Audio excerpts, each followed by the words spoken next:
Byakegima mwanchi omurigereria Abigail kia Ndizi TV na ibiro binde nainde tokumira na asomoroberi obwense yobonchereria elinde tokumanye na liagendete gokorekana ase sekte yo mwanchi omurigereria kerendo chengali tukulia ne litukulia Ijumaa kitariki 23 cy'umutinyo kabere umwaka yigabwe kiribubere 24 litalia na Frida Kerubo abakanda gutubwatia sensemo chiche mitandao sensemo ya Facebook wetera Ndizi TV News Digital nabega sensemo ya YouTube wetera Ndizi TV News sensemo ya website nabotanya wetera www.ndizitv.net mwanchi mulire ngo kwariga nivene elinde tobeto gusanga asobwamo gocha kabona igabwika omoelio chinga kimbwate omugeni ase studio Yora bega kumurikira amangana anene mono asensemo ya uchumi mwanchi mulireka tokuliria nga abakenya bangi babire bakulira sigike getambe kubwatikana no gokonga kubugima kubwatikana nga ense ya Kenya uchumi yaye yaberege koirana anse asamatuka mange ondo mwanchi mulireka twaruche umurai wensa betaka goikirana ase county ya Nakuru cinga kyaleka kwa Nakuru asensemeria na Ivasha na betaka koenekia nga ense ya Kenya bono igasensemo ya uchumi ya berege kogororoka kondo mwanchi murigereria libolito kubolia ene kioroche uchumi ya Kenya egendete gukoira igona bogusangana into ekerengere kiago gwetera sina mbiriga bwase studio ka tubwate omumanyi korwa sensemo ya mangana uchumi yera chutumanyinga ense ya Kenya bono iga ngai yekiri gosangana into birengere byago asomorobeli iganyo kubwate libolirindirian sina bogotubolia elinde tobeto gukoira ne litigangire libageri gali abene kumwarigania ase studio abeka gutumanyana kiakorokwa na ende ningi kiliao koragi gasoro gongorwa Gusii karibu sana Yana Frida ku Dr. YUSUF MOTARI ngosomi Kisii University as a school ya business and economics. Karibu sana ase studio ili ndetope togosemia omwanchi omurigereria kwabere gokoigumura ibense kagukwa na igoro yokogorora uchumi nabetega konekia nga bono iga babete bagwaka na 1.5 billion ase lideni liribabete kware matuka mange kabatebanga egento kyabereke goitense ya Kenya na mangana ya makabeso korwa chinse kiri cheisiko oyene kiringana oberega kubeke mirobelio gati ya abasensemo yebango kwene kinga uchumi ya Kenya ngotingere kara tukwanira ngo asebono iga gukira bono iga abakenya abange nga uchumi ya Kenyere byamona soko ngorega ngocha nanda sege getambe kinyorete narenga ya ngumata menu so etire lakini nyasawa wero mya story tuiranire okay bono asamangana ye uchumi ya Kenya abakenya bange bagwate mechando ne nenchero uchumi ya Kenya kero kuboli omo Kenya kawaida agotevinga uchumi tiribia kunyara kugora ebintaka gutire kale kunyara ko takunyara gwaka none nyagitari takunyara gwaka none school fees iyo minetinga uchumi tiringia no nyene serikali ke gotabanga uchumi yake yabere ke gokina ase miaka bere ya etire akara post covid ya etete ono uchumi yangere bata bere ngo uchumi ngo kinere lakini aso mwana incho kawaida amangana hiyo ako nyara tu ase TV batanga kwa ground vitu ni different gali ground mana itayo bono ndo mai tuchumi yakare gukina ngiyukina gochira kidenda botokunya gwato kuligeria magana yo byakegi maigo manchi muri keroro chenga mangana tokuligeria litukolia lero na mangana ya uchumi mirobirikeri serikali egendete kubeka soko enekinga uchumi ya Kenya ngogororokere onayo nabogotumanya nga sensemo yago antu arochenga serikali yabetege kuyiria mabuta asinga kigeteka yeli shiringi sano mutenyulio etangwa ranga ya yeli shiringi ya mona bogotumanya impact kiyaletira se bintu biri okugora kire lituko agosakere go atalire go cyase duka yago maunchirire narororo kwabere go kwenekia elindo tumanyinga sanga ngo na intu birengere byago kero gusanga na intu gwetera sina mbere base screen yago tumanyinga yo kubwati umurobeli koru nabo igoli iboli yago asomugeni bweli tuko lya lero nabo gasitinsemo chiche mitandao tonyore asensemo ya Facebook gwetera Ndizi TV News Digital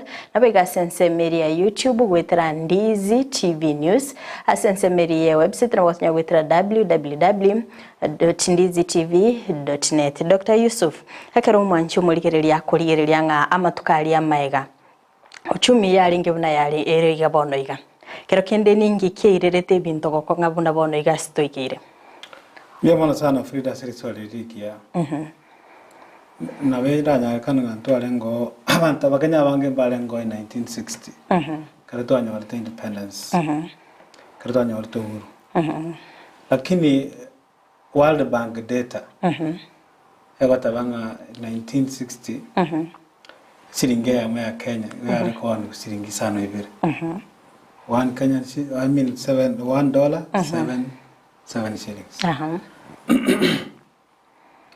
Akinire wango igango aroche in 2022 shilingi ya Kenya yarenge 117 emia ya mona isano ibere ase dola ya koro 2022 mpaka 2023 2024 itaraba January December gabu yarenge 162 159 162 ekaro koligere koro 1960 1960 ke usiti manjina mata lakini hapo ntamanye mwaka weli weye mwachimikiana 50 nomo ero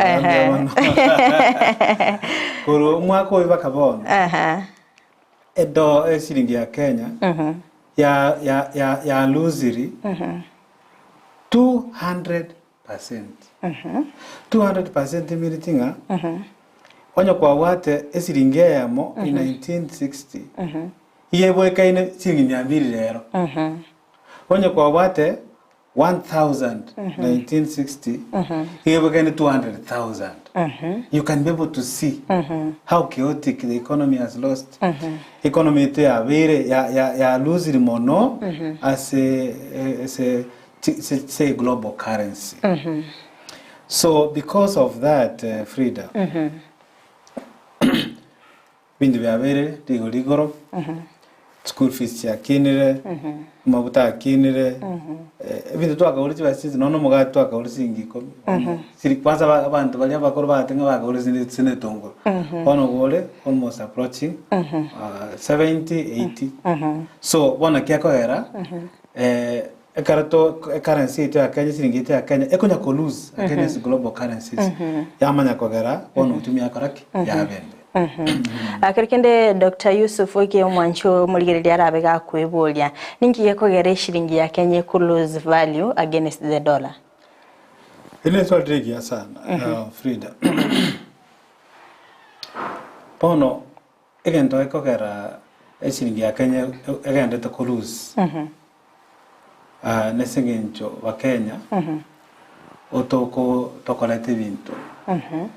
Korutinse chinde tukole bintu korutinse chinde twacha kutumeka Kenya biri tokoni binte bike wa biri tokoleta ande chinga kichinyinge biri tokoni kuchisiko okonyora mbira ba process temitinga mbira etuku esi factory mentu chinguru elinde maya koni bibaje basinyinge so when you we import. In fact, Kenya is almost a net importer. And kerege to go to me, to go to so because of that, pressure nero as a dollar. A dollar nero the global currency. Yeah.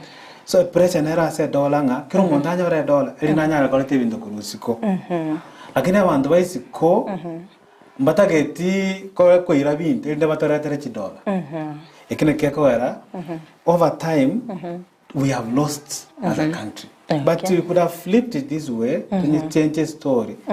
When you are common fact, again to Kenya high quality, then Kangabono, Kanga story are different. Kanga economy taken to Kina, Wako, kogwa Dr. Yusuf ekero kurigereria ekero boroire bwa corona bwachite omwaka w'ekiri 2020 chikampuni chinyinge nchabete chigosikwa ekero kurigereria goikira bono igano ne chikampuni icho nchiraba chikoigurwa kero kende ekero kurigereria nonyene sense mo yestima chikampuni chinyinge chigo tumike estima ekero kurigereria no nabo nchiri abange kero gosanga na barabo bagotenge bintu bikoba manufactured essence ya Kenya very expensive na kige kogera bago prefer korusia ibintu korwase chinse chirichesiko ninge kogera ibintu bibiko very expensive igente tangane kabisa kero chako kwana igora ya amaguri ebintu ya Kenya to kwana igora amaguri ebintu Kenya utakwana tigora ya oil oil because nero ase okuman okasokorosi ase power generation of power oil is a great component. Ndoko nya korana we kurase oil because can go kumi freedom. Estimate to bwata bono iga the component ya oil nero. To atemire na a country korana away from oil ko enda renewable so na utumia mugaso utumia mate utumia embeo evita ko to ara an element ya oil. But one no nyina kara to generate hydroelectric ni minitinga o utumia mate ilinda go power turbines onyo stima. You will be surprised an element of oil na ne korteki nero no gena je utamo lero na ibasha you will be surprised there is a small element there is a generator somewhere la generator nkaro ka kutumia kintu kekyo oil so asenge ncho yayo na ntu Kenya nturiko nyara go determine nturiko nyara goteba ntugo atinguru cyo goteba chibese chie rigoriria rie oil dia oil bakanyoro ke petrol na binde bine diesel akenda abantu bagatoletera batabanga bono rigoriria na rie esengencho eyo nande oil ito kanyareta using a dollar you see how complicated kirege nduke dollar into kwa tinguru choko determine rigoriria dollar aya nduko atinguru choko determine rigoriria rie oil ona kara ekara bono tualetire oil tualetire ne tualetire dollar bono because of that the component ya oil power nero as keregendo no wonder diguri bintu liko baigoro oiko transport egente kyo otumia mafuta oiko nyende tinga oiko beka mafuta etinge manye walk ebintu beyond speed there is an element of oil in it there is an element of a dollar in it. That's why cost of prices are increasing on a daily basis. Okay.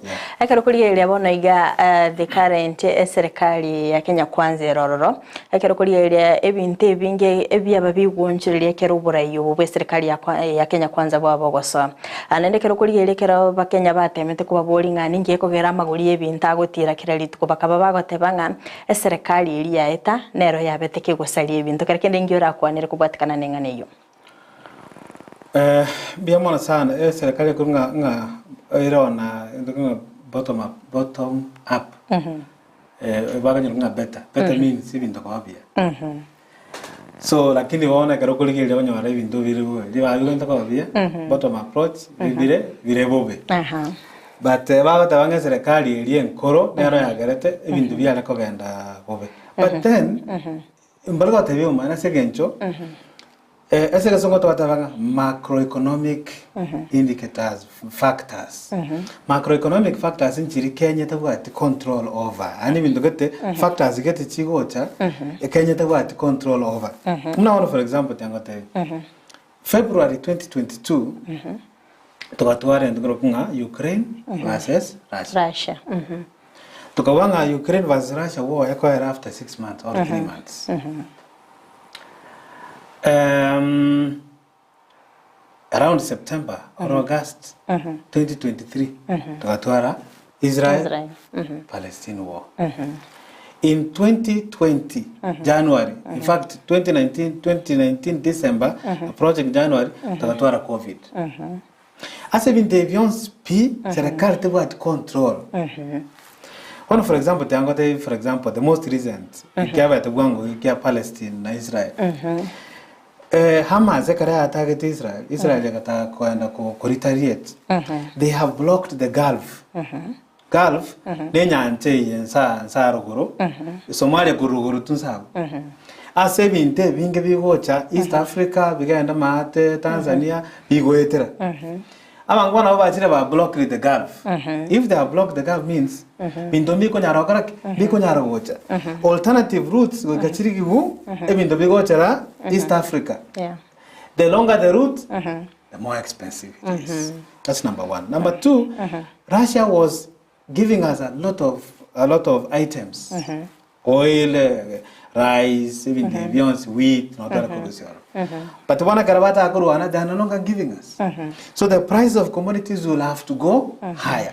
Tadi ruto, tadi ouru. Yes. But then I also need to say, the bottom-up approach, naronja retaka component gazini ase amagoli ye bidhaa ye bintu bitokubara. For example, Karaba ko introduce tax. Tax, for example, Tango introduce tax as a manufacturer.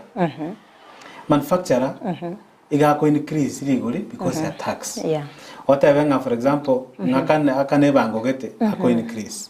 So because of that, there is also an element of price in every commodity that's also increasing. So rigwa sera samangana iye bango nkorigere torenga ensemo akero kuri limero belie serikali ebegete gati yabo yokwenekia ngango kyane bale amakabeso kurwa chinse chirichesiko no kwenekia nga abakenya ngwa kana bari bango kare kindu metumu Kenya na bago sinyunga enyenche yo gwakane bange yenerigeye naro je gorono simisonde PS ya treasury kaokwana nga 20 million have Kenya registered as as a KRA for the PIN numbers lakini 8 million overactive and as overactive baka iko bakaraki alafu kama watanga bantu wa Kenya twanje kule michango mono kubwa korwe tax lakini ubuno buli michango izo kurigeri nowadays ya chile na onyene birero bantu batake gotanga bantu bachire so the PS was economical with the truth. In fact yango tebi aba Kenya will be glad para tuaro mogoko monene korwe bango ekarabaro che sibango yabuchi. Kenyans are patriotic. And bantu mabasa tabanga Wakenya mbanje te Kenya. They love their country. Na nembata te konyagacha. But ekero kurigereria kwanyoranga taxation iyo increase eti teriko ambatana na development. Wakenya batabanga yaliro litokaraki. So I think was timazana kwerelinga aba Kenya obataite korora ngaiji wese chikoraki chigoche kiso ne riko bol na hori ngenje yo gwakane bango neriya pole naenda kurata ando uko bolinge ngenje yo gwakana bango neriya ubuye bwakane bango mbo pole naenda tam so wonti angira na siriswali obuye bwakane bango no inga ekero gwakane esiringere chiri gwakana echikogera serikali ya provide services n'ibintu biri wano for example chipara mache gwakana wafanyikazi even the beyond security is important. So gwakane bango is important because tutaka nite bango ndoko basekiwa bantu mbago waskali mbago wakanu ndoko gora bintu bifa biri to protect. So it is important kromo ndamanya gwakane bango is important. In fact one day abakanya batego wakane bango 20 the government will cripple. Yes. Okay. So it is important wakane bango. Okay. Yeah. Tusa sense mende. Was it necessary serikali ku increase bango kere chinsemo chonsi? Omate watagetiga. A budget ya 2023 that one. In June 2023, approaching July 2023, baka increase ebango ya mafuta baka nyirusi 8%, baka nyira 16%. Baka makoimo kabono baka chaka chibango tinde chinka for example baka chaka mangana chinyumba bagatubekera batubekera 2.5% on a net bakata batubekera 1.5% on gross which was even worse. I don't know which was worse. Lakini bakabekera abantu beserikali boka bakama kuimuka nande bakareta chibango tinde kunya wala chibango muno akaro transfer esimi ebango neroro mindele binge nonye there are many things nonye sako ebango nera sako so many sectors share economy are now taxed. One of the reason was that tigato imo kichiba abantu ba kanichibango irinde chibase tokonyora locally tibe tininge ndo basa kokobesa nabo president out there. But it will surprise you, Frida, that the more to work na ebango muna to work na bange nyinge na serikali na era ganza kokobesa mono wo muna wono wiki bai mogeti 1.5 1 billion 1.5 billion US dollars. It's US dollars. 1.5 billion US dollars bakanyeweka se Eurobond. Kaibalo si message. Hello, ni bai mogeti from Eurobond again. Bakairere Eurobond. And I was surprising that okorusi, for example, Frida rimbazi basia. Ngoja sole ngotabe karanga nke afuna ngwere ndi chichingo nganke ngwere ndi orusi chinkoro omenda siri deni rinde. That is what is happening. So it is very strange. Yes. Okay. Turigeria sensemo ya kiarento aranga chibengi chikoteba ngabo nomba chikubwatuka private chipin chia kiare pins gochia se chi customer chiri chabo ababwata madeni kiare bachake ko bafuatirira ko rwabo mate sengo achite ngo igwete gento bunekyo chibengi ora sense mo chibengi asaba ndo bwata madeni ale serikali alia akarwa ngalia ni tigana gote tigore ama yegento kelige ko kunga Hustler Fund. The president, they are very keen. Anti sana Hustler Fund. Abatabanga abantu ba kiniriyo chumi yabo batrasa Hustler Fund. But nje bono nanya ko mondo wandi Hustler Fund nakia makonyire. But then again to kwa mboli ne kamonga. In fact, elo eyo ertirega. That's one of it. Eye ende yakotebaiga that evengi is going to offer information to government about amounts chibesa chirichira ase chibengi and mostly is going to affect our Kenya but outside the country. Onyo kore outside the country kwa letere chibesa kwa vekiro se Barclays Bank or se KCB the government will provide returns na ndokora carry returns ko kinga chibesa nyarebe Frida na what 1.5 million YUSUF wate njiro mutakambo wate 20 shillings. Tembo 20 shillings. So kwamba tanengende kwa nanga onde bwensi bono otikotwara ya account chibengi itoja utaka koru information about you. The problem is information inga kihoja utumeka. How will the information be used? Na kyo protect omondu webengi omo customer webengi so that serikali tebase ko unduly misuse the information korete kiri bate. So bona alizo lindora amboli ndiringa ki what is going to happen? What is going to happen is abantu tocha kuiranera the traditional way of banking. Yoko gacha chibesa. Okwa na nyumba bali wale mengoro. Kwa beka chibesa yao because chibesa yao ndiro to perceived to be safe as a bank. Aha, bono toiranire kugacha chibesa nyumba. Baroro ko nyara bacha kugacha se chi mattress. Baroro ko chaka nyara bali mire chingoro buna wateba. Ngakie enchere yera cho ku affect Kenya. It will affect the economy terribly. I think into circulation. Chibesa is important. Naona kare chibesa yao chire for example as bengi go se sako go an chire interest. sometimes the money on your fixed deposit accounts go to make a chile kwa na chilo ni asendo so that will affect the gains. Gains means even to be to annually as a Kenya as a economy miake menge rekartoro kina bantu mbara ko enda vengi lakini wana ando wana tiwengi everywhere. The banks will start going down, recording their profits will start going down. By the way, did you know that Equity Bank for the first time declared a loss last year? So that tells you that economy is not doing very well. The banks that used to record profit, unaona 16 billion, 30 billion. Now wana tilikonya profit because of the regulations chiko constrain chi bank. Nimetekera enga kinero roya yegete chi transaction cost chikaba increased. Kuna enga kinero rokwale go transfer chibesa chao kurwa saving go chempesa go transfer for free.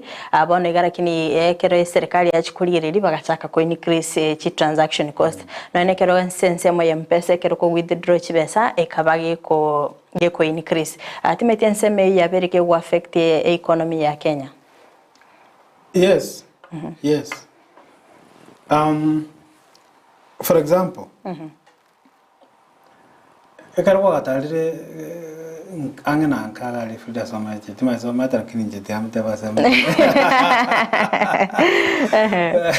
ese meya tegari tauni ya mataro kana go tara karango enda eduka para go display para koroki pay bill number agoroki pay bill na buy goods lakini kurwa etirichi koliringa ogwakana number of transactions chiro kora kurukunga turnover tax. Turnover tax is number of transactions ogokora that they are going to measure ngoto bale kumanya turnover tax yemondo begioski kurwa chiwese chiria go transact asentoki ase mpesa abanda bange tinamba chiri na resuru chiro no mo kora tinamba so which means that oko hakana chibesa gwetera sesimi kwa chirense considerably.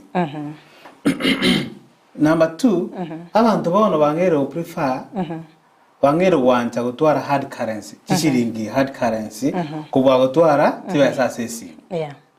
So a question neye a technology egwana to konye bintu kwa bwangu egwana technology ekarokobeka policy and regulations kitari chingi ya technology abantu bagotomokora it contracts so fast bagotomokora technology baganda the whole means you want to go economy. Yes. Okay. Agaitenga ekero kuri iri mwaka uri chinga kishiri chia corona mpesa yanyorete profit sana. Ekegera abantu bali ko handle cash. Bali gutumika mpesa sechi transaction chinyinge. Batekero ko kombe miyake inabono iga mpesa saizi ya iranirense. Kubwatikana namba chikali abiri gakobeko kondo manchumuligereria ntete Dr. YUSUF arabwaterera abuto irana nachi gutomanyanga ase myaka 12 yabereke weta eshiringi ya Kenya yabere so weak lakini ama tukabwango igantu arochenga eshiringi ya Kenya ya chakire ko strong nachi gutomanyanga ningi kiagerete meroberike yebekire naende how long will it be sustainable omanchumuligereria bwateraga abuti atraso mutimo ko mokeigo to skatonyegera wera sege keke kerebosio elinde tobeto gusanga amange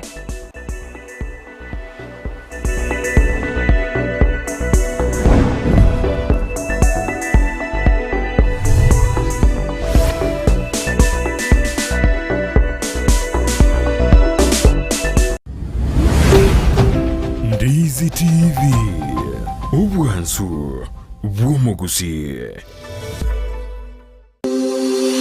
Laboratory ya Dynapath nigebwate ebirenko by'igoro byobokoreri bokorenka marwaire bagotumia technology yekerero n'ekimashini cyekerero gwetera sobokori bwabo bya nigo bancheire nekeombe gya Kenya Medical Laboratory Tech and Technologist Board iliyokurwa bokoreri obwo samugenda ngurukuna unarega kama Dynapath Laboratories itari itumu ya toro kurira marwiri na malaria kuri turi sukari, twapima blood pressure, kupima turi kidneys, kupima turi liver function test zonse bakoratori. Nkuru barobokorera buna microbiology, clinical chemistry, hematology, cancer screening, histopathology. Nabo igokorenka amarwere buna HIV, brucellosis, gose oburwere bw'amabere, arthritis na yanda mange. Boigon korenka bale omubere bwensi, asamarwere buna prostate cancer, asamange. Batalire imeyo muchobosongo, asamagacho asansora complex center of Capital Roundabout angena National Bank kusoba kirisimi. Najali afya yako, usigoje kuungua ndiposa ututembelee. Dynapath Laboratories, a legacy of excellence. Muyu musabo kwabera simite ko konye norika chimese nyarura nyora go bloget. Mugambi. Mana naroyo noyo kemuntu. Noyo nale ndaindongi bagotera. Ereta morogi. Nzaruri tuko jinjeti na mine tekinaru gukona. Obongo nari kumupima nduringa yabere. Tan naigure buyangotei.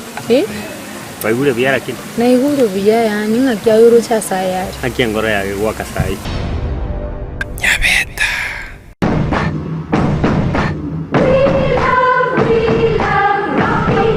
Esukuru yokwegeli oburundi bwa Kigali ya Rocky Driving School nige gukomanye buna mpabwatu bukorera ubya asibirengo ao byo Burundi bwa Kigali nabo kwegera ekerengo gya A2 B1 B automatic B professional C light track D1 echuchire PSV oburundi bwa chimatatu cha 14 seater D2 PSV oburundi bwa chibus CE heavy trucks F PWD Chiabantu bali nobarema bwigomba bwate short courses cha BCD na B executive obuye bwukwigira na Rocky Driving School mburiye buna ebirasi byabo nigo biri flexible chingakire cyonsi uratakase rituko nigo bagosomya umwaka mugima aborukiya babo nigo banjire n'icyumbe kiriye gikurira y'ubusera bw'Uburundi bwa Kigali gia NTSA buyo nkwigirure asenze mu yemesa basic mechanics basic first aid na yanda mange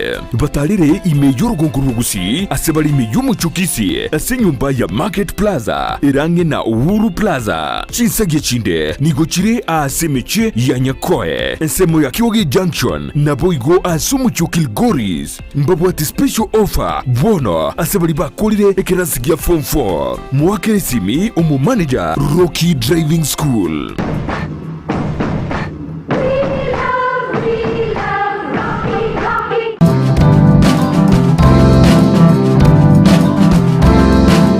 Abante batanga tiaturasi y'umuntu yiga na machini chumbi egera torona kiyute ko batutarakora kiturayenda se Nyagitari nchebuno mu Nyagitari ko ase Nyagitari tubuna twase migo ere buyanga tobasa ko kubeka machini chumbi nganeri otogosiri ako ari otiri tomaitinga mbuareki diragende gusenki kialireta yes ne betia waka lakini to komanye betie yumbo bekiabwate ya tiga serio terio as ekdonda ya rosiri bato komanyanga yabwate bube bonde buratiga serio te lichikoleta muchandoro mungao bono omachine chumbi tingo advice umuntu ndebwensi akore kuri tumeka nganero e first aid okorase eliote lebo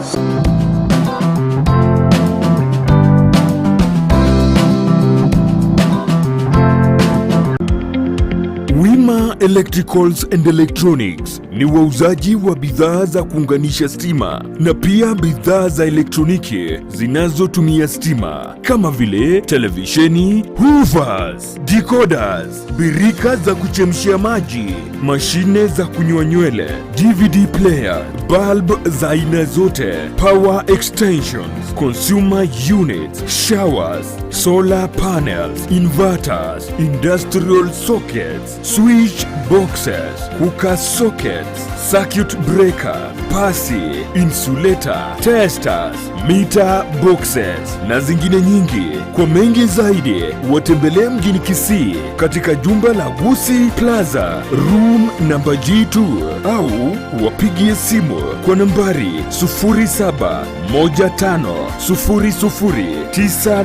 0715009827 au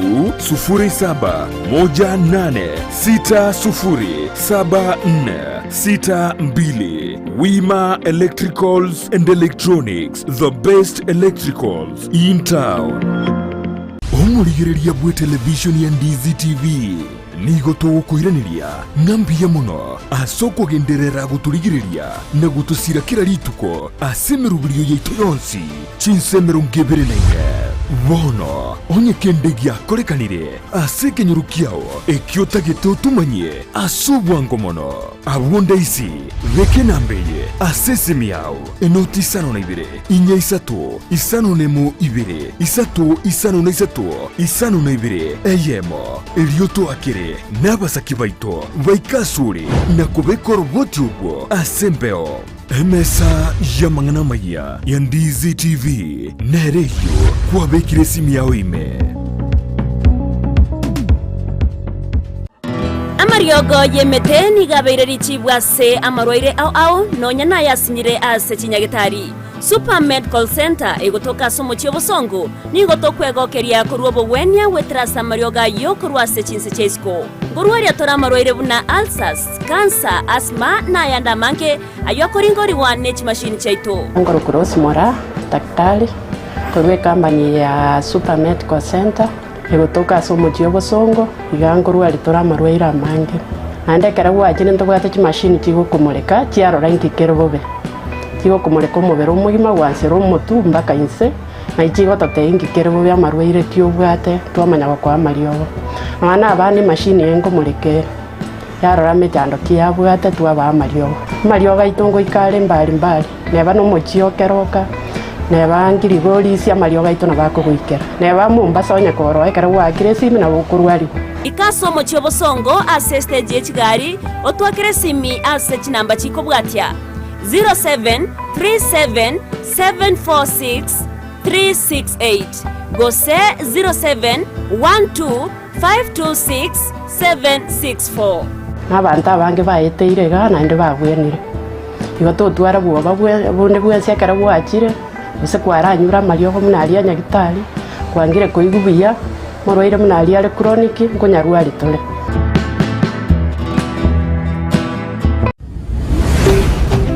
Ndizi TV ubwansu bw'omugusi.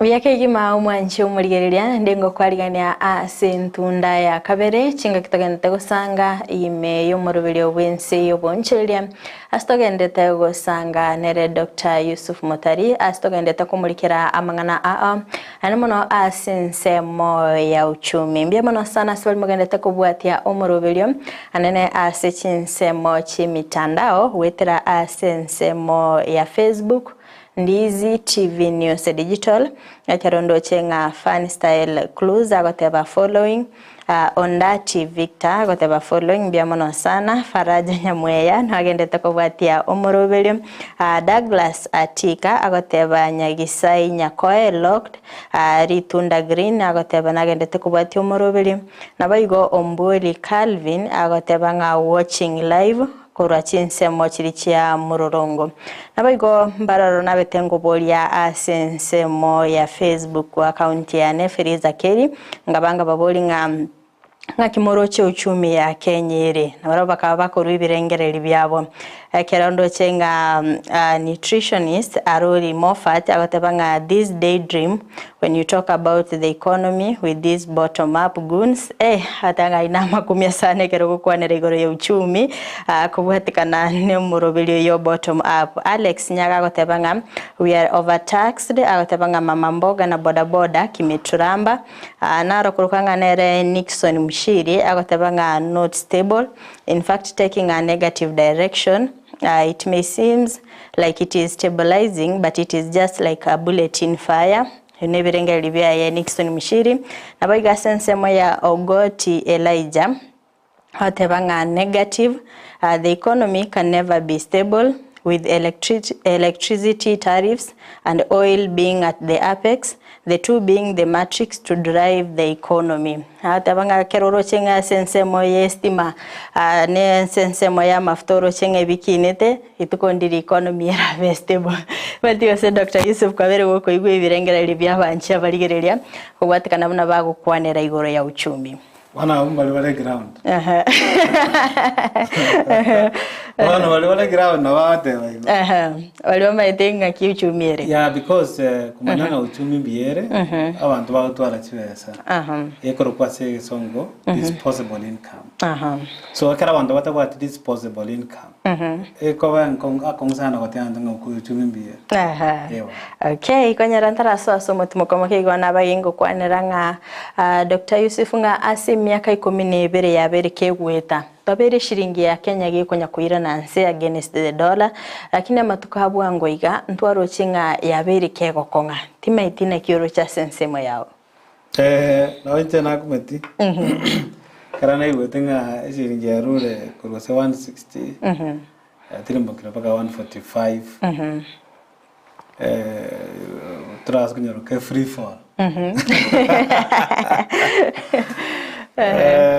gaiwa sana bana bale ngumbu nga aggressive nga wono mangana ke randa very gabu gine theater celebrate we have been having trouble so bono reason neri this one neri kiavete such that tiwasi kagenda edole kava egataka utirimbu kwa against the amachibu naranga bere kwasa tara richi ndara quality Tanara kwa history. Kara the bottom up approach economic model was implemented in this government. But the Kenyan shilling was overpriced.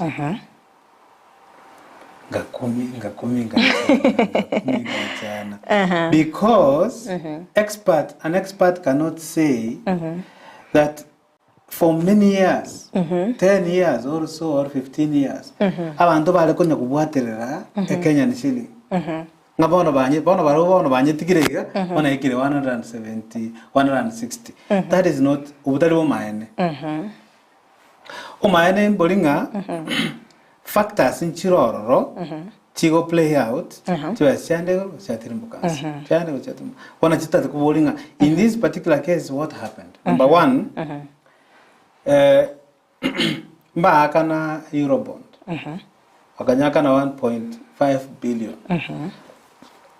Konya watara akana investors ando bako lusko.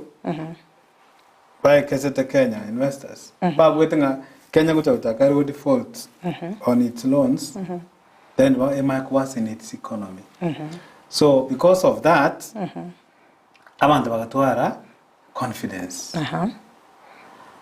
Bagataka kuamini nga ndote Kenya economy ya inawera wete crumble because ngonya already commit obligations chiae. That's number one. So investors bakaleta chidola. You started investing. Sometimes the investment na wara atonyora because you see na wara will stock. Na wara kole BCD something that you may not. Tabora ta to. Na bora betorora. Okay, abantu bande bagotebanga edole yatirimugete sengencho 2 weeks ago. Central Bank increased the basic lending rate. So CBK, I'm sorry, CBK, Central Bank of Kenya. That is CBK, Central Bank of Kenya. They increased the basic lending rate to 12. Bono, Eringe 12.5 igaika 13. Yes. 2 weeks ago. Bona ando wanga central bank is taking a very younger active also to manage the economy so that the dollar does not devalue. So tinjira na tivere ando wana keko era economy yakarteki. I mean exchange rate atirimboget. Then ando ma ko for how long? How long is serikali era sustain this? But again, the factor that on the legal petrol in the Atirimbogat. One again at around, I'm not sure, but could be 201, I don't know. But in the Atirimbogat from 217, they got Wakarus 5, something like that. So, which means that pressure on the dollar is being eased out. So those are the 3 reasons. Maybe the economy, I mean, Trimboka. But we also don't want to speculate because it is possible that, again, the government in the last 1 week was political to try to stabilize the economy, the exchange rate that may not be sustained. People, because Jango explaining Gakoera, in Gakoera, a dollar coin dance. Second Igor. Ekara, Tibas Chico Tinning, $2 tinning a Chico Kenya, Digo Ria dollar, the coca dance. Ekara $2 tinning a Chico and I see co. Munabona, it was expected in a 1.5 billion. Jati etesiko kangari goria dollar gotaki because it created deficit. So how is it that we paid 1.5 billion otisiko? We were expecting that now eshiringia kuna komyoki $1 chavere chinke kuna komyoki $1 chavere chinke lakini naende $1 kama wakora kirimboka. It is a very strange happening. The irony. The irony. So we are waiting to see Gusii serikali nyara go sustain whatever is happening. Okay. Ora rabana sense mo abakenyo mete go ikabache balera sense mo yechilon. Anyara Central Bank of Kenya ne chiguna ndi kiroro kya bakenya. Onyore nga chi rate stirina ndi yaira nirinse. Na ndi ne chi affect the Kenyan shilling. Bono, for example, those are short-term measures. They are normally very short-term. Karansa is it after 2 months or something. Wai Karansa, committee Karansa, ya review. Ya ronye dollar very stable, by review. So I'm very sure they will review downwards because maintain interest rate at 20 because at 2019 because basic lending rate here at 13 that you had said. It is not going to be sustainable for the economy as well.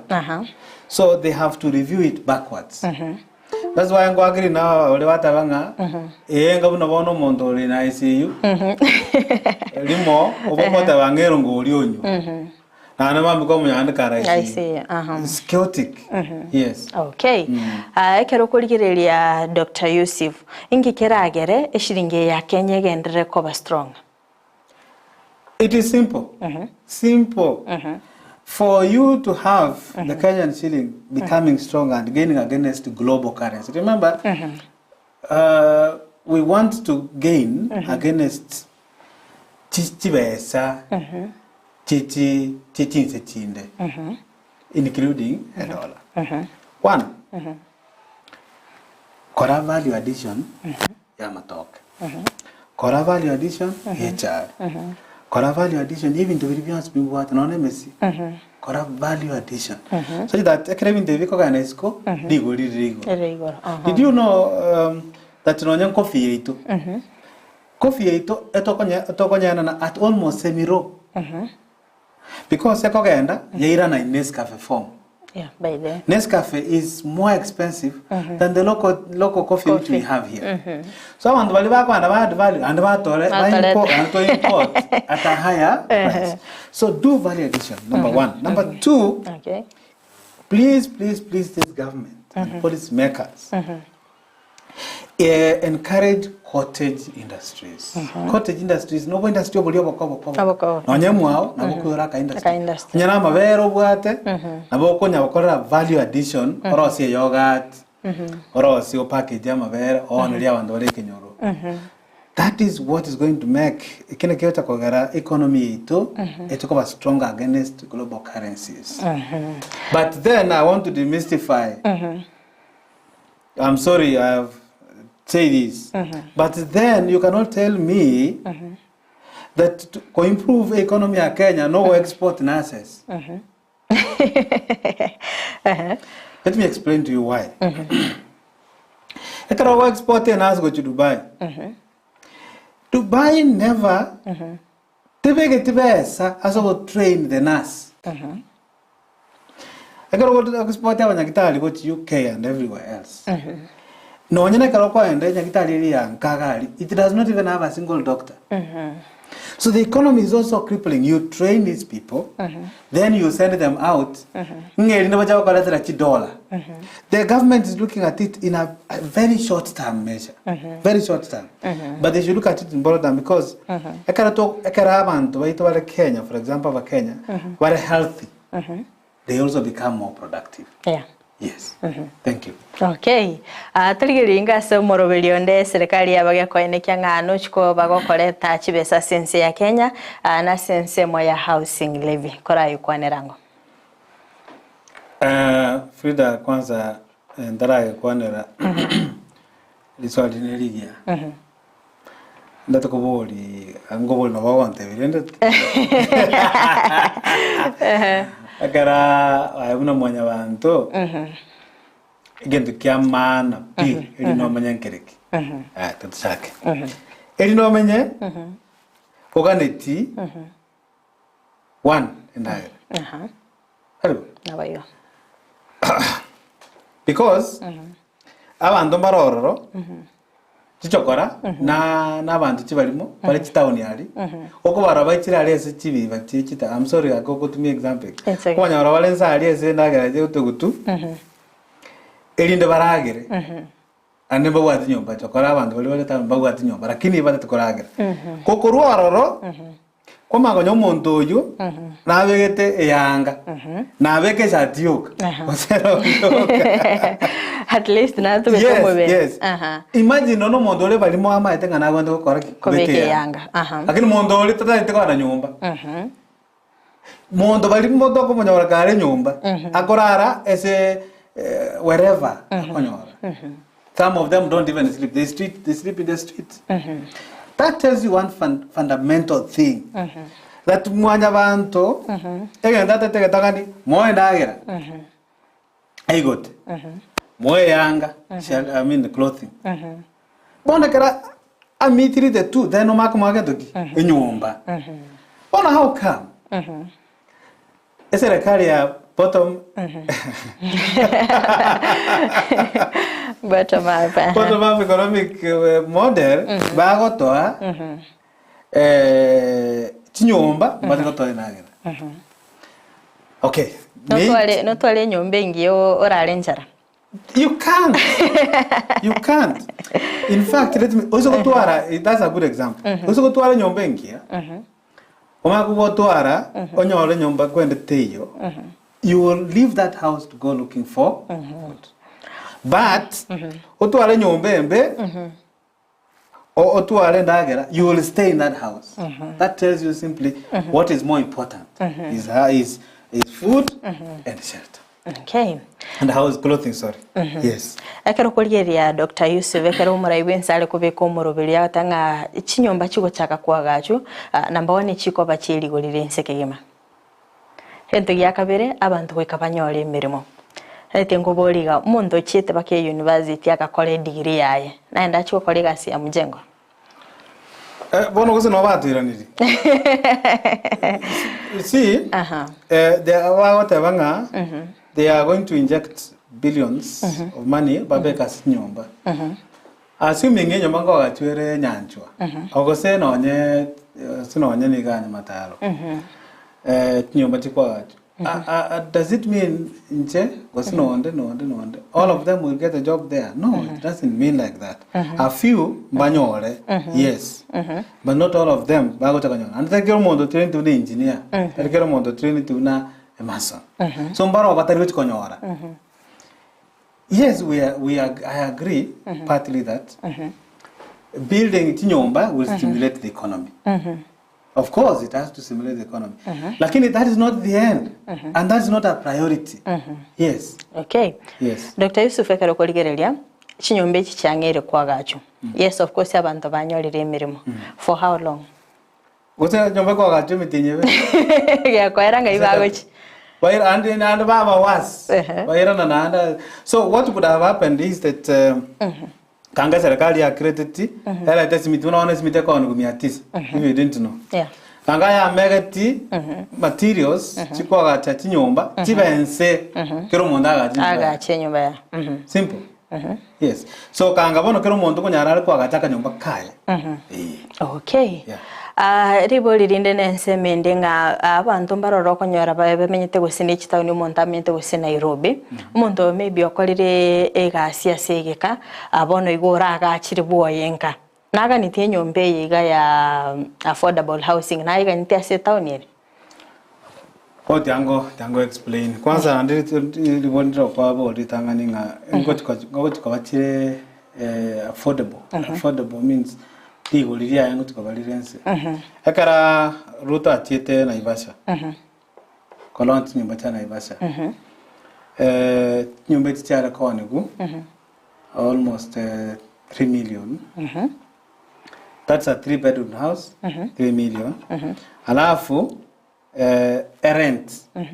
Ani okwa kana 500,000 for a number of years. Alafu mwenye waka na 20, was it 20,000 or 15,000?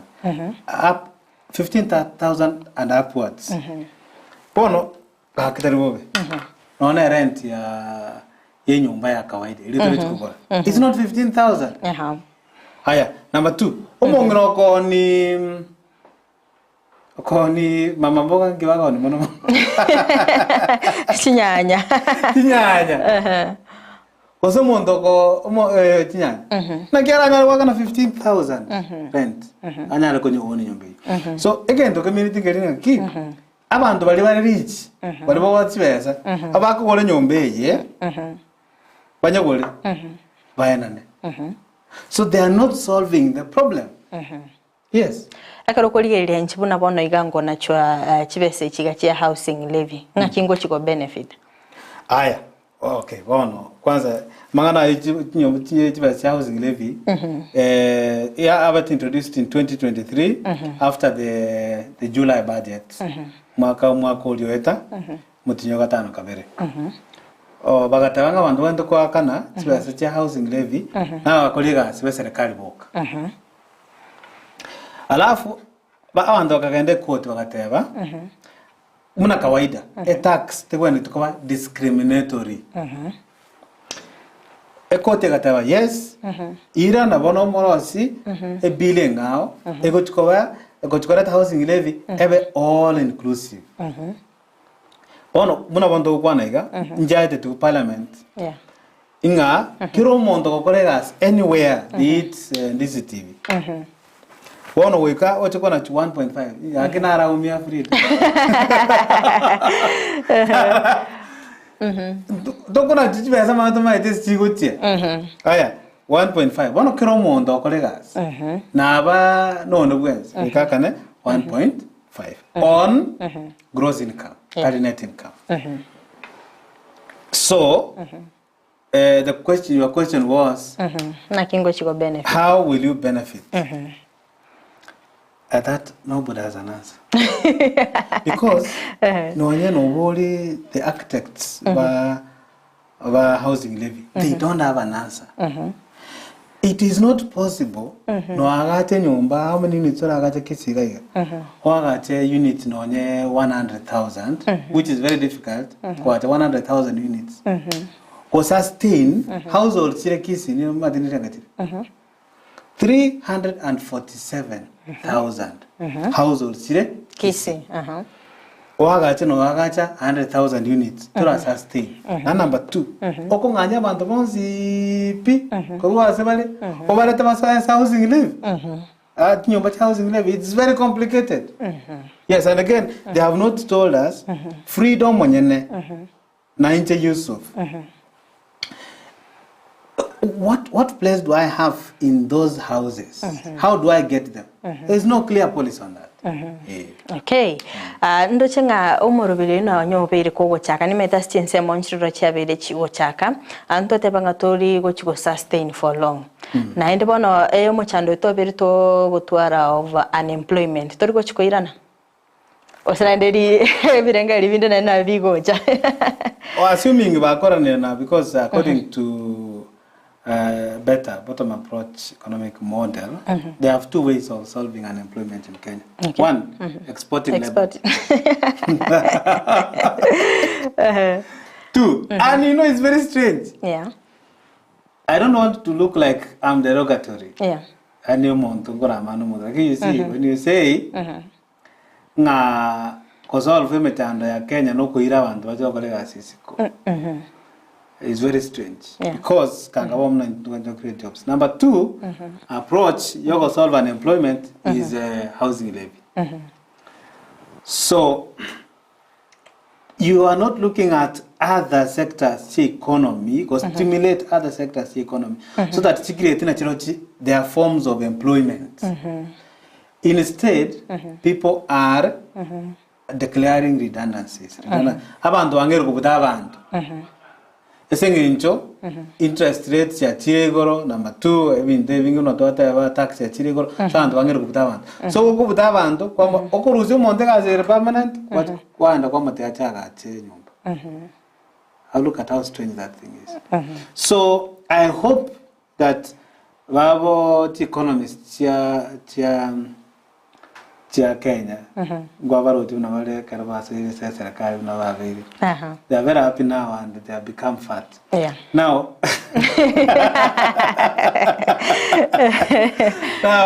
nobody's taking me to court. I hope that they will be able to give an all-inclusive approach as a economy. Okay. Yes.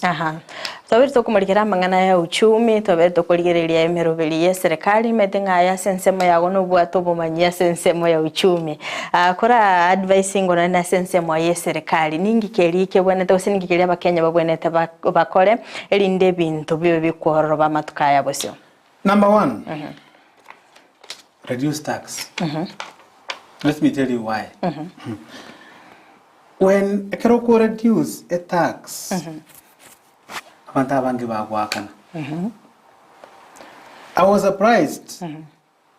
Ekera serikali ekoli kamanda bange batara asemechi kuchakubara matoke.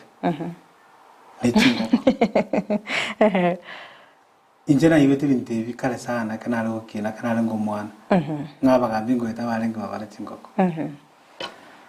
So Kenya want to run away from paying tax because number 1 ere nyinge number 2 baruti siwasi reduce tax.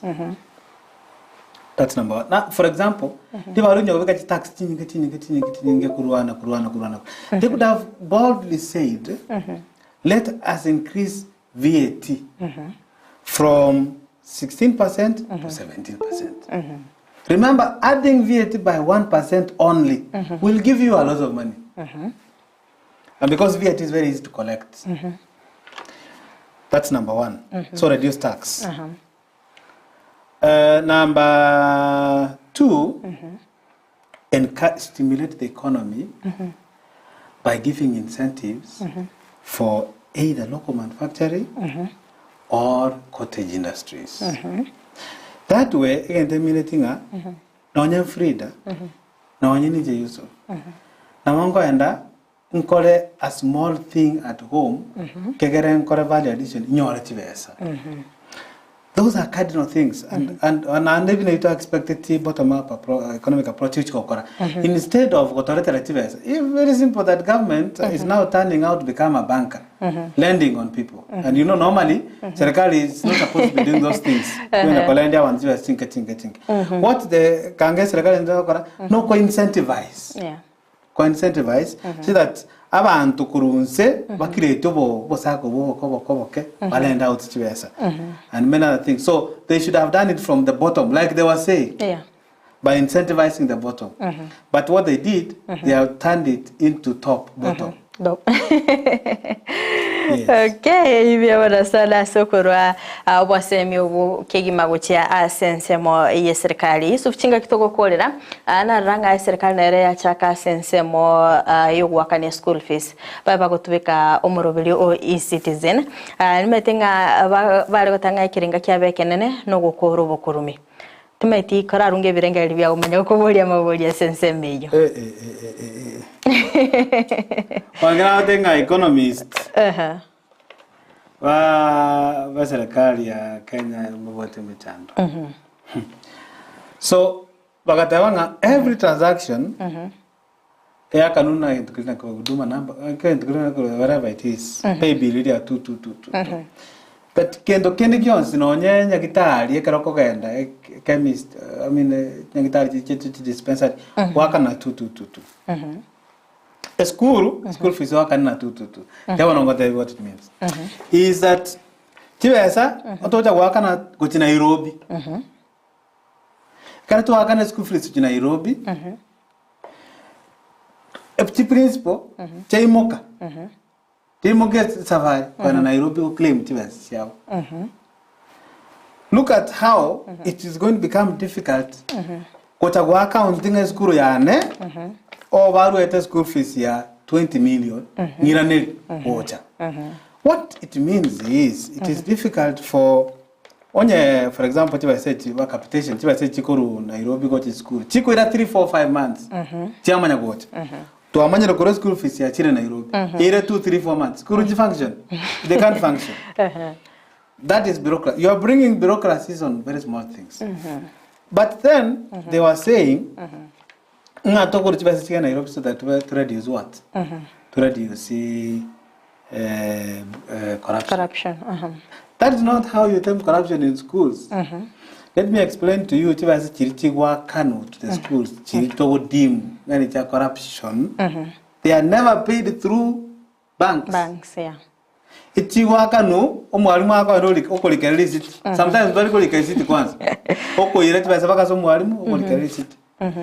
that money will still be given whether they like it or not. School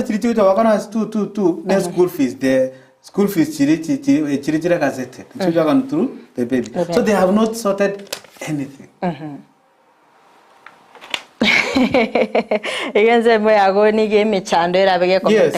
Yes.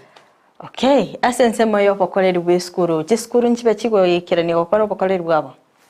Chiskuru wana watiota kwa wabuna tinyagitari. Tinyagitari chako anda wata ulio ndio. Cheseregali. Wata ulio ndio. Ganda iskali uguri. Wana oto waka na chibesa. Chaga na Nairobi kwa ende school wata ulera bono. Ndubati ndagirateyo. Besantaranyora. That is chaotic. If the system has been working, why disrupt it?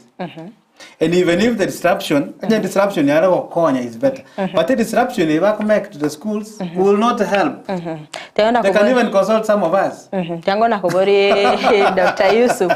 Ekero tebe asechi skuru. Mbari go chabakora auditing. Barora na kichibese chia tumigete kuru ose. Kokora bare auditing, yes. Schools chiko wa chitaroto ara good reports. Qualified report. Abalimu got will account for the money. It has been a practice for a long time. So, and even with automatic SH Nairobi, still an audit will be undertaken. It's a normal practice. So if there are schools and the principals who have been alleged to have not use money well, they account for it. Yes, it's a government practice. Okay. Yeah. Aga tukubalikira sense boyo bokurumento arocha sense moya kyale bagatebanga achibesa babere bagosangereria kyapere chigosira.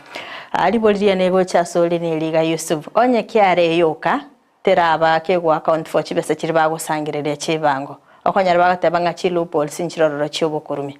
Chiskuru na chibara chabanyare. Umanyite kwanza omuntu oli okwanete mwisonde ng'abantu bali ku Rubango. Abantu bali ku Rubango because of Nyanchama reasons chinyingi. Number one, corruption irase kearegeri kora sana.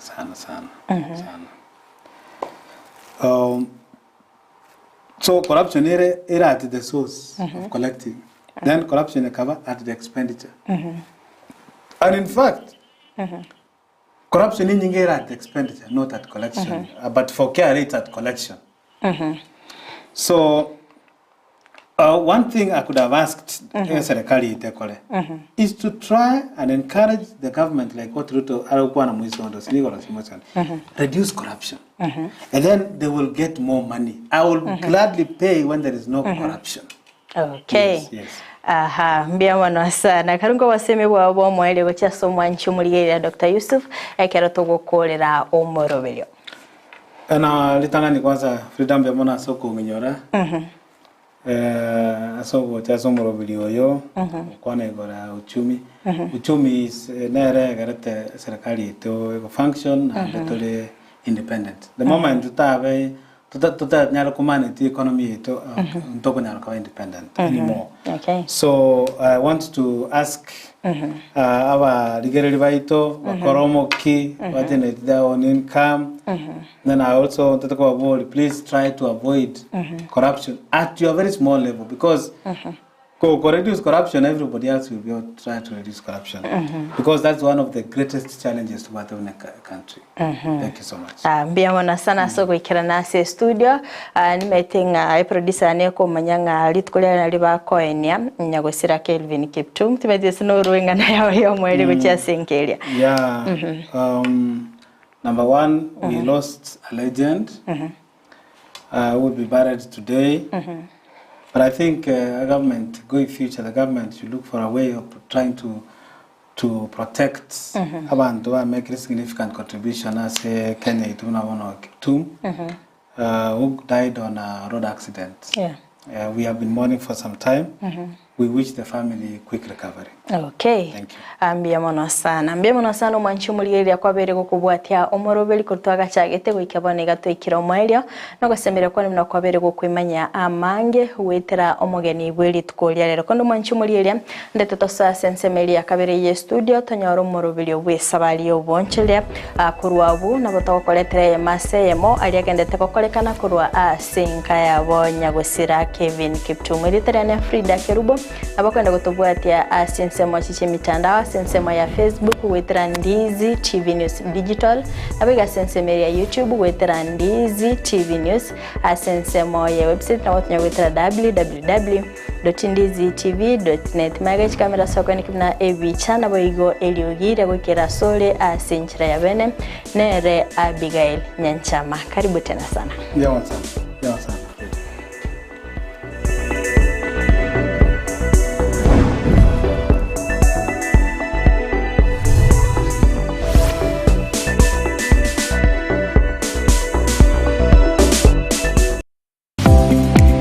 Kuikira bono ayebunu mwagachi kwa manyire eduka okugenda kujya ibintu byose biri gukorera imirimo yawo. Osmo Traders Limited nigo babwate kitali cyo kwaranse ase nyumba yawo nabo igokubeka sinyasi bune babu egikoni living room nabo igo ekikobe kwesiko babwate sanitary wares ubuna chising chibakuricheje cyo cyonsi showers towel holders soap dishes racks mirrors na hand basins chirangi cyonsi kiriya kikuburukanibwa ne computer nabo igo kiriche spray paints no chire mbabwate keyboard buna chips and boards MDF boards na chip boards ebinto au byo gukora plumbing buna PVC joints PVC pipes na chi water taps chonsi no chire boigo na bokugura chikatin roads, hood screws, chingulu chonsi, door locks, pipe wrench spanners, screwdrivers, banyore, old Sansura building, angena Kisii main bus stage, gusua Kisimi, asenamba, enotisano nebire, eye mokianda, inyeisano, enotinye, inyeisano nemo, Osmo Traders Limited, customer satisfaction guaranteed.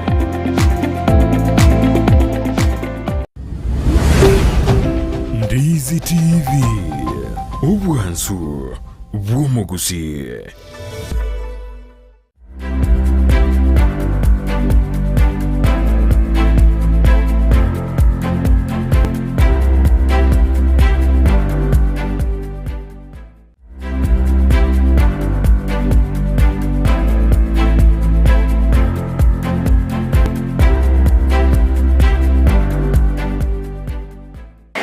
Biamono sana mwanchi muliye betasene kya Ndizi TV ne biro binde na ndengo kwaligania asomoro belyo bwesabali yobonchelia aseli tukolia rero turachikobeto kumerana no monchelia monene sana igase orogongo rwa Gusii yobereka ko gacha anyway yaye elinda kwanekia nga abantu igase orogongo rwa Gusii ngo twara bale obumanyi bwekerengo kyeigoro ase ogokora obonchelia begetinga omwanchi muligeria asama tukayo maiga tomere to kumerana nabasaye kuruga orogongo rwa Gusii bakorosia ebintu gotumeka chibao kurendeli tukolia rero babete bagotumanyanga umuntu narorobete gakoba amaigerio litkolia rero ntete tumirane nere yemaseyemo atumanye ningi kiagerete akaimukie getambukero gocha ko gacheni bo yaye gasorogongo rwa Gusii anamono gusira egesa kukyomo Gusii asoko ene kyabuna nko egendereria kire litene ne Frida Kerubo na bakwenda gutubwatia stinsemo chichi mitandao asensemo ya Facebook gwetera Ndizi TV News Digital na boiga sensemeria YouTube gwetera Ndizi TV News asensemo ya website na bagatonya gwetera www.ndizitv.net kondo mwanchi mulielia ritkolia na utaratumeke omunu mungao akini to kumia angagetenga naboko bago kwesomya amange tigangire libageri gali abene kumwaligania elinda tumanye na kiakorokora. Welcome. Mari. Habari yako?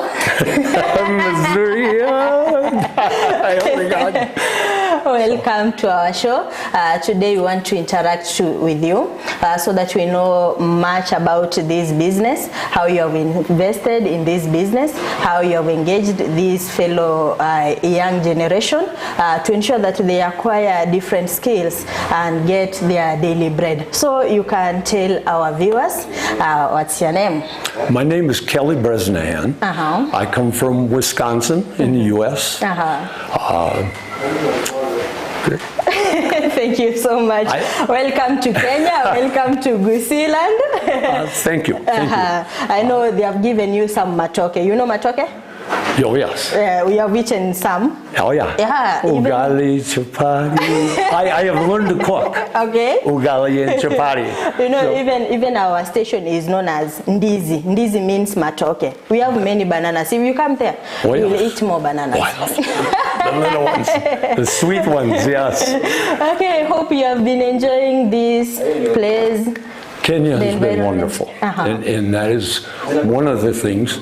We are actually on the 6th-year anniversary. So on my birthday, December 4th. December 4th. So 6 years that we've been on this adventure of teaching skills to some young people from here in Kenya.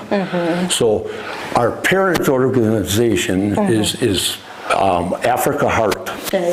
Now they had the mothers originally that they helped with their health, nursed them back to health, and then they teach them skills. Many of them sewing, that type of thing. So then their families, in which this center is called the Next Generation Center, are the second generation of that family now is being taught the skills of woodworking. Tell us, Kelly, why did you decide to use wood? And we know in this region we have soapstone. me. So wood literally has been a part of my life. My father had a wood factory, you know, built furniture and things. So I have had the smell of sawdust in my nose all my life. And this area has a lot of wood. So availability made us place this woodworking center here, just the availability of the resource. We're located here also because of a weep center, those mothers. So it's a close relationship between the weep mothers, and that we looked at their program and tried to bring much of that into our next gen group.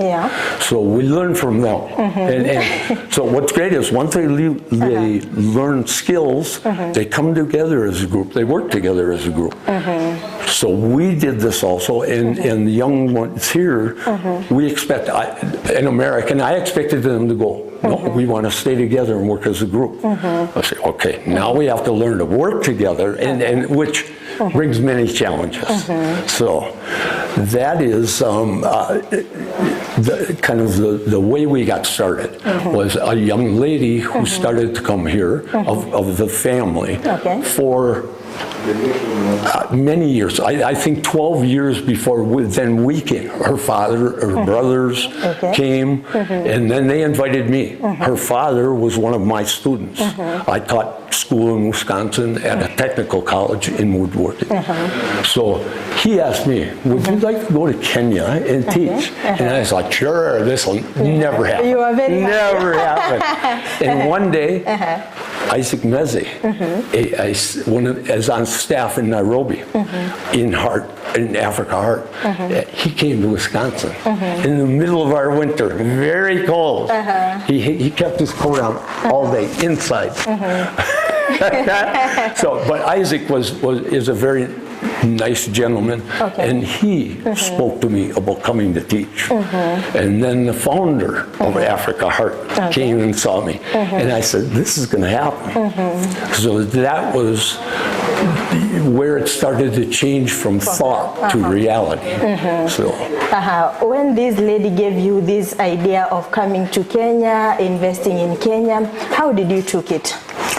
Well, basically all of the centers, and I believe there are 8, and I catch here in Kisii, Taira Hills, I think it is, 8 of them here. So we want to stay in Kenya, and because there's already that connection with the weep mothers. So now our next gen, being that same family, they get more of an education so they can support their families. And that's the key. It's a Christian-based organization. But the main purpose of things is educating Kenyan people. So it's fun that teams will come over and to help the women, they will build them so once they've gone through treatment and training, they build them a house, a small house. With the students, we brought them up to teach them to be entrepreneurs. So this is the thing is, so they started to earn a little money. To watch how they use that and help their families was amazing. In that they were very responsible. We thought young kids, gone. The money's gone. And they didn't. It started out, they bought chickens, cows, dug a well. So one of them, Brian, a well that was 60 feet deep. It was so impressive that they were being so responsible and with what they had learned. The value of what I know back home in the U.S., I teach people mainly is for a hobby. When I come to Kenya and they learn those skills, it becomes life-changing. So much more important, to me. I feel it has more value. So that it is very rewarding to see what they have done. And which now Brian has gone on to become, owns 3 motorcycles, Boda business, has a banana business. Now he has bought many chairs, so he goes out and rents his chairs out. So it's a great example. Even though he's not a woodworker any longer, he used the knowledge of learning skills and that little income when they were coming through training to grow. And so it really is. It's a wonderful story. So. There's this organization of HAT whereby you empower women, and there is another one that came from that organization, the Next Generation. As you, Kelly, why have you decided that you should empower the women in the society and also the youth? Yes, and that's it, is value in life for everyone. And that was the original thing with Heart. When they nursed the women back to health by keeping that mother alive, it kept the family together rather than going out to the streets and separating. And so that family is important. And the connection, that's why the next gen, we try to right now, hopefully in the future we can expand to general public. But right now it is that connection. It's in family already, so we're going You want to see them succeeding in this life. Kelly, you came to Kenya, you came to Gusii region, you gave them the skills, but you never gave up on them. Why? Well, it's that belief in education can give you so much power. And the values,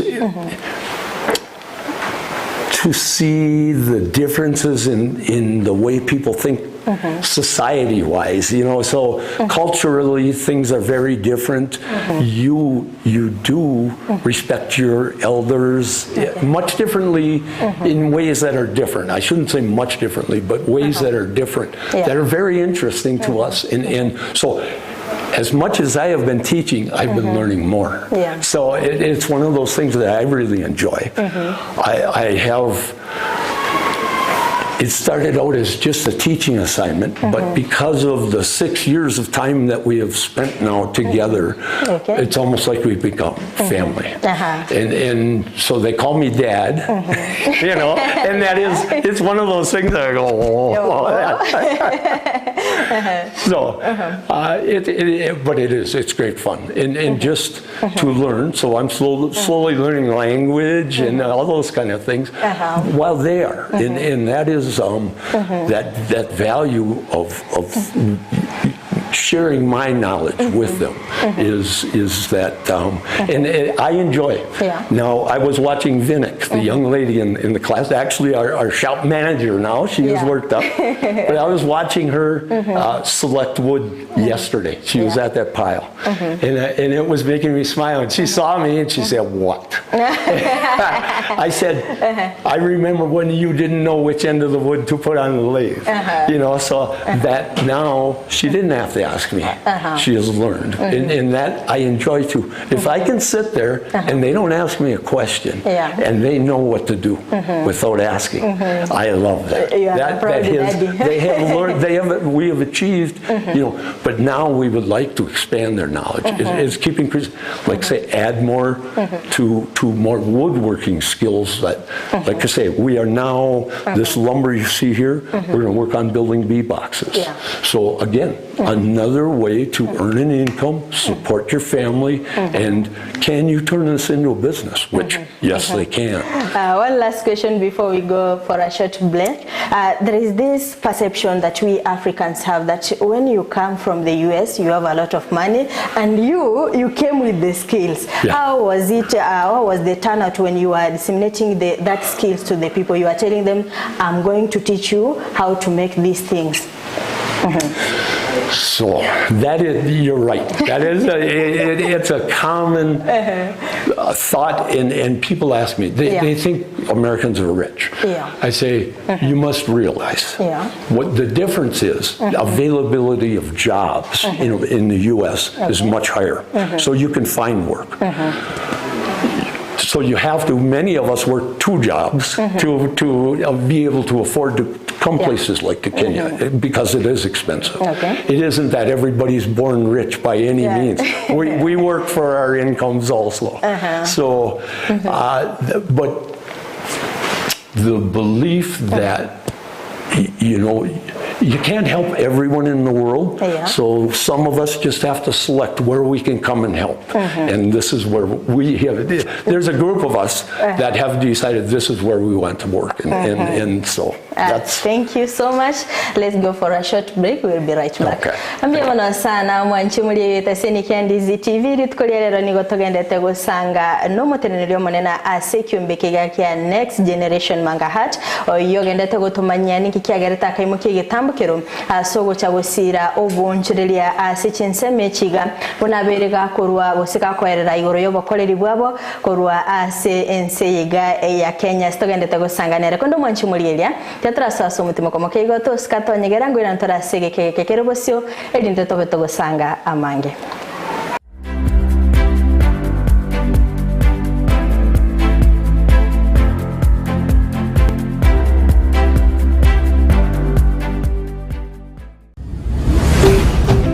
Ndizi TV ubwansu bw'omugusi.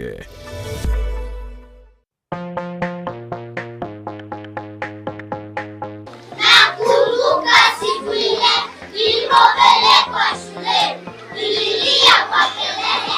Lois Academy Kisii yere milimani angena milimani SDA neskuru yekerero yoburuso ibwata aborokia begiribuya ire asatoerero aborokiwa bagosomera nigo bobwete kigari cyobosombi asebali bakurware amache yuweshibya nabo igokonywa kinyomba cyakebara kinchenu kigima ribagarisa ine ryaborokiwa kogosoria negukinibye byabo mbabwate abarindi aseskuru yo nabo igonkurwa bali echai ya sanne na lunch kubwati bali omurubyo CBC ayerera bwango onyorori bakasi skuru yo omwano abegati yabali abake bakonyora migiryo yibrengo bigoro. Hi everyone, my name is Victor Makoli, head teacher Lois Academy. In this school, we offer quality education and nurture learners' talents. In fact, this is home away from home. Tell a friend to tell a friend. Welcome all. Nabukubakire simi ase namba enoti isano na ibere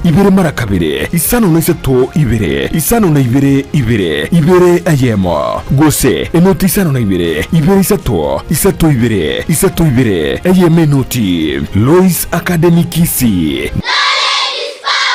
Knowledge is power.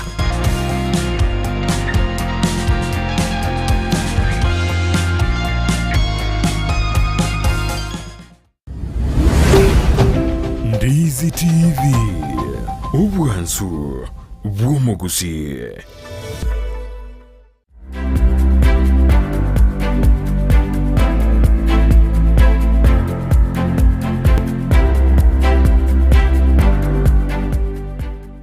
Biemana sana mwanchumuli betaseni kia Ndizi TV na ndengo kwaligania asentunda ya kabere chinga kitogende gusanga imeyomorobelyo bwesabali yo boncheria asili tukolera mwanchumuli nako manyanga gwikatara chenchi umuntu akeigo ekiagera asomogeni twa batukumira na nere oyo kurwa chense mochi cha US chira sense ya Kenya ni mona sorgo ngorwa Gusii asoko neke na nkorwara maigelyo gocha ase abasae abo bagende tekorosia ebinto ase ogotume kachibao nachiko tumanyanga echiro yaye na kire ningiye kogera atariko ni binte bya ya sensemo ya Kenya akobira gukigalia ase chinse kiri cheisiko bomwanchi muri genda gusanga na intwe gochaka bonegana ndego ika omoelio.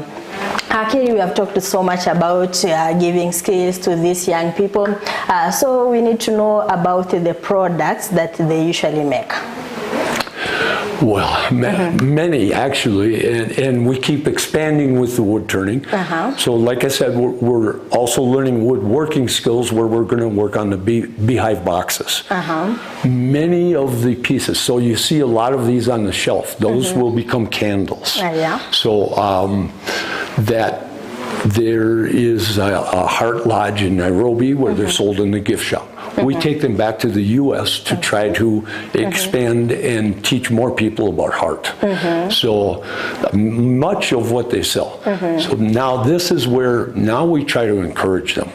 Go out and see where you can sell your product. That's the most difficult thing that we've come up against in that, in any group of people. There are natural salesmen and there are workers and, you know, so managers and so you have to find your salesman in the group and try to have them pull everyone else along. So that is, I think, our biggest obstacle so far. But in teaching language, so when I started, that whole thing is we had a few that didn't speak English. So myself and the student couldn't communicate. But as we worked together, I saw that they could learn by watching me. And once you realize how you can connect with your student, that's so important because then you don't have to say a word if they can follow along and copy what you do. That's the first challenge you faced when you are giving them the skill. So that is, and that I don't think as far as challenges, because they are so willing, they want to learn. They really do want to learn. Despite that they don't know that English that you communicate, but they are willing to learn. Yes, and that's it. So it's I will teach you if you will teach me, and we can learn together. It is very important, and that's what they have been very willing to do. And so it's become really much more of a family kind of feel. At first, I considered the stop of COVID because we stopped having classes at that point. But what it gave me the opportunity to do was spend more time with this kind of core group. So I have spent a lot of time with them now over the 6 years that you know each other well enough. Now we can communicate on a different level, much higher level. And again, it's all about learning. And I think you will show us some of the products and how they are being used, because sometimes Africans don't believe that you are using actually these products. So I think Felix will bring some and you tell us how you use it. Before that, before the end of the show, today I will teach you in our local dialect how we say thank you. So that next time you come, they give you some products, you say Biamono. No, it's funny that I always go Biamono as a greeting. It's not a greeting. Tell us about your market. Why did you consider to sell this product abroad and not in Africa? What we do in Africa. See, that's one of the key things is we want them to sell in Africa, and that's what I talk about. But they have to learn how to sell, and that's where I say that has been our biggest challenge because they have no experience. So that's why you look for that natural, the one that speaks well and can go out, and that's where I say he has to kind of bring the others with him. But we talk about, you see this and say, okay, this is your competition.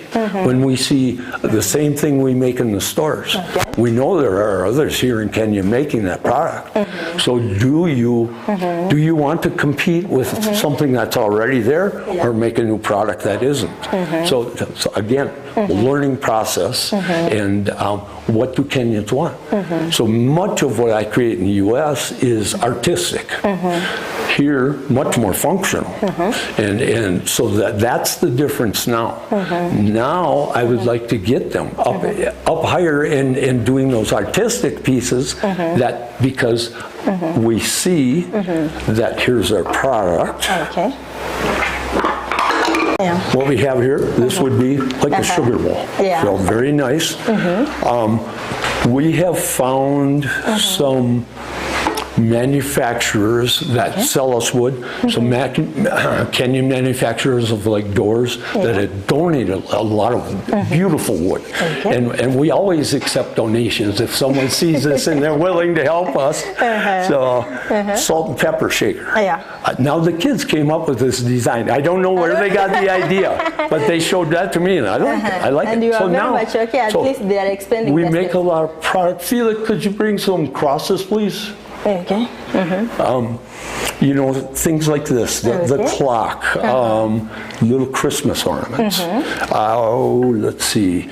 This is one of the candles I was telling you about. We do them two different ways. Wick in the bottom of here, some with the wax, the tins, and they are more aromatic. They have a fragrance.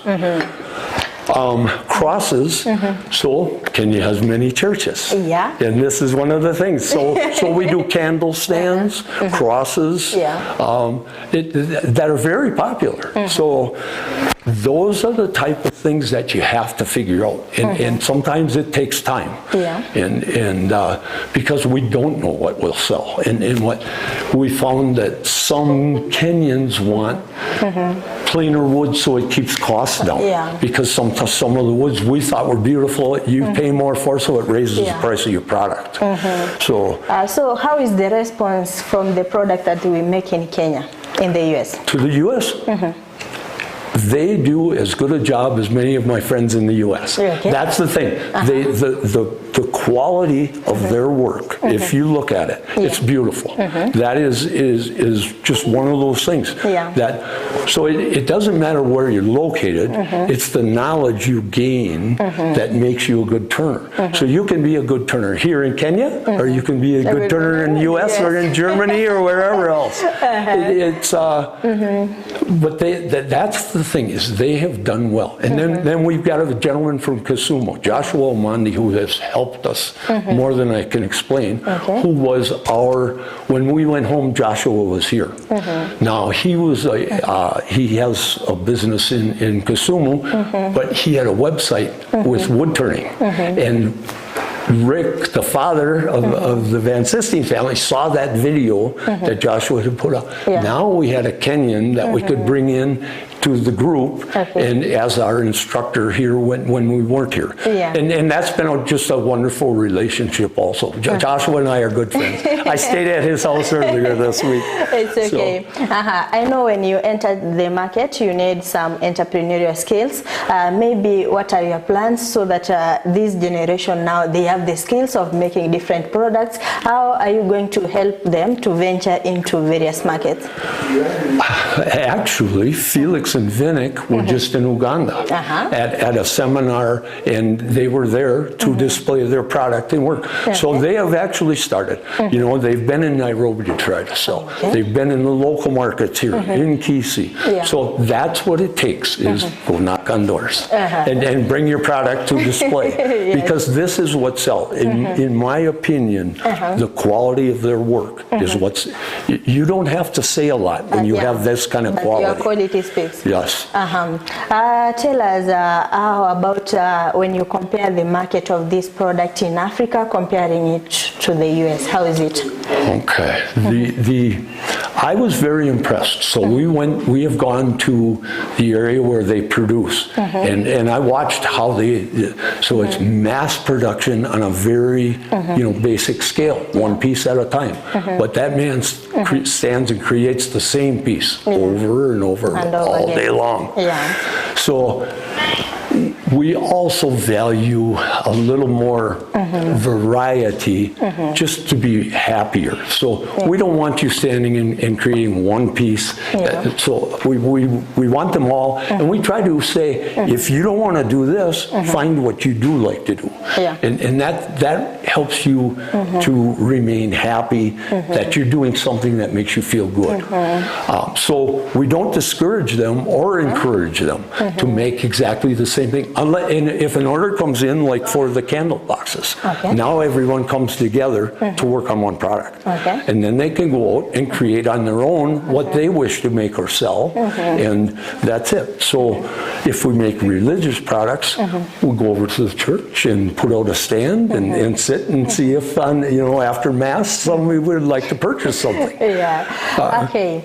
There are many youths in the African continent. They are asking how they can get to this skill. And I know, as for you, Kelly, you have been targeting a certain community that is the less privileged in the society. So in the future, can you tell us the plans so that you can accommodate the general public? Yes. Hopefully we are going to expand. It may be not this year, but next year, we're praying that we have that ability to expand, just have more area. So right now, because these leis we had to bring from America in suitcases. So take them apart to make them as small of pieces as possible, and then bring them in many suitcases. So we were recruiting groups to come and bring, so that's kind of one of the challenges of supply, and trying to, because we want to find these tools and machines here in Kenya to purchase rather than bringing them from the U.S. So we want, as much as we can, we would like this to be a Kenyan operation. So for me, I come as a mwalimu and teach, the heart staff here in Kenya is in Nairobi. We have a couple of people, Jackie Mobinga is here, Jared, but they are Kenyan staff. So the Americans are more advisory of, we want this to be Kenyan, we don't want this to be American or anything else. That's important. It's important. Tell us, how is the demand of this product? Do you feel some gap? Do you feel that you need more of this product from Africa? I do. And I have had people ask me, how can I get that for my shop? So there are, just by having these, and we have people that have come here that have taken product home. When other people see it, they ask. So word of mouth is important for us. But we need to, and that's why I try to encourage someone, we need that first one. Like Brian, where he went off and created his business. We need a wood turner to create a business that has a shop that other people see, and that word of mouth starts happening locally then. We have St. Tiberius at Karubo Church over here, and Father Lucas has been very good about promoting us. And so those friendships and associations are very important to us. So we invite anyone in Kenya here that sees this is welcome to come and see what we do. And if you can share or help is another thing. Because we invite guests. We have met a couple of wood turners from Kenya, and we invite them to come and speak with the students. So there is opportunity for other Kenyans to come here and help us in our journey. So I hope that there is someone out there that will take us up on this, and because I feel that is very important, that they see that Kenyans have been doing. Joshua's uncle came one day. He has been a wood turner here in Kenya for 30 years, so it has been being done, and you can earn a living from it. So that was very important. That was a good day. Even after they were done, after we were done, and he had said everything, they said, "Did you talk?" Because he said the same thing we were saying, and they thought we had gotten together and said to say that, and we hadn't spoken at all. So that the business of it is very similar, no matter where you are. Business is business. Business is business. I think there are some people you have been partnering with. You have been teaching your students, and I think they have been good students. I know you are a proud daddy. One word for them using that camera. Okay. thank you. Kenya, I love coming to Kenya, and I love my students. We have truly become friends and family. So, thank you. Okay, thank you so much for sharing with us, and I believe that one day you will come to our studio, our lovely studio, an amazing studio, and share more. Right? Thank you. Okay. Thank you. Biamana sana mwancho muligerera kwa bere ko gusangana inteko toga chagete omorobere igana basemira kwa mna kwa bere kwa guo kwimanya amange weterera obonchereri obuiga welitko lya rero nabo kwenda gutubwate asense mo chiche mitandao asense mo ya Facebook wetera Ndizi TV News Digital nabiga asense mbere ya YouTube wetera Ndizi TV News asense mo ya website nabo kwanya wetera www.ndizitv.net. I told you I'm going to teach you one word in my local dialect of saying thank you. You say mbuyamono.